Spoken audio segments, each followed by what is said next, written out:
চোখ রাখবো মালদার দিকে। আজ মালদায় জোড়া সভা, একদিকে অভিষেক বন্দ্যোপাধ্যায়, অন্যদিকে মমতা বন্দ্যোপাধ্যায়ের সভা রয়েছে।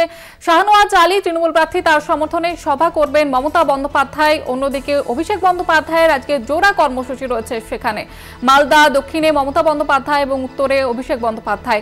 একদিকে আজ মালদহ এবং মুর্শিদাবাদে মমতা বন্দ্যোপাধ্যায় সভা করবেন। মালদাহে শাহনওয়াজ আলীর সমর্থনে সভা করার কথা রয়েছে মমতা বন্দ্যোপাধ্যায়ের। এ বিষয়ে আরো বিস্তারিত জানবো, সরাসরি রয়েছে প্রতিনিধি গৌতম অধিকারী। গৌতম, এই মুহূর্তে প্রস্তুতি ঠিক কি রকম দেখতে পাচ্ছ? দেখো, আমি ইতিমধ্যেই দক্ষিণ মালদহ লোকসভা কেন্দ্রের যে ফরাক্কা ব্লক, সেই ফরাক্কা ব্লকের কিন্তু বল্লালপুরে রয়েছি। ঠিক এই মঞ্চ থেকে কিন্তু আজ মমতা ব্যানার্জি শাহনওয়াজ আলী রাইহানের সমর্থনে বক্তব্য রাখবেন।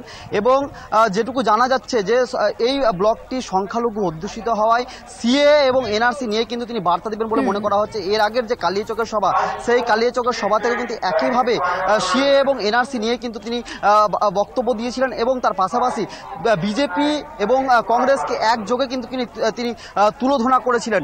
আজ ঠিক একইভাবে বিজেপি এবং কংগ্রেসকে কিন্তু তিনি তুলোধনা করতে চলেছেন বলে কিন্তু স্পষ্টভাবে এখান থেকে জানা যাচ্ছে। এবং যেটুকু জানা যাচ্ছে, এই দক্ষিণ মালদা এবং উত্তর মালদা লোকসভা কেন্দ্র বিজেপি এবং কংগ্রেসের দখলে থাকায় এই বছর বিজেপি এবং কংগ্রেসকে হারিয়ে তৃণমূল কংগ্রেস এই যে দক্ষিণ মালদা এবং উত্তর মালদা লোকসভা কেন্দ্র তা কিন্তু দখল করবে বলে কিন্তু আশাবাদী তৃণমূল কংগ্রেস। যার কারণে কিন্তু মমতা ব্যানার্জি একের পর এক এপ্রিল মাসের মধ্যখান থেকে কিন্তু একের পর এক সভা করে চলেছেন। এবং আজকেও কিন্তু তিনি সভা করবেন বলে কিন্তু আমরা ইতিমধ্যে দেখতে পাচ্ছি। এবং অভিষেক ব্যানার্জিও কিন্তু উত্তর মালদা হয়ে কিন্তু সভা করবেন। এবং উত্তর মালদা এবং দক্ষিণ মালদা লোকসভা কেন্দ্রটি কিন্তু জিততে মরিয়া তৃণমূল কংগ্রেস। সুজিতা, একেবারেই তুমি সবার দিকে নজর রাখো। আপাতত ধন্যবাদ জানাবো তোমাকে।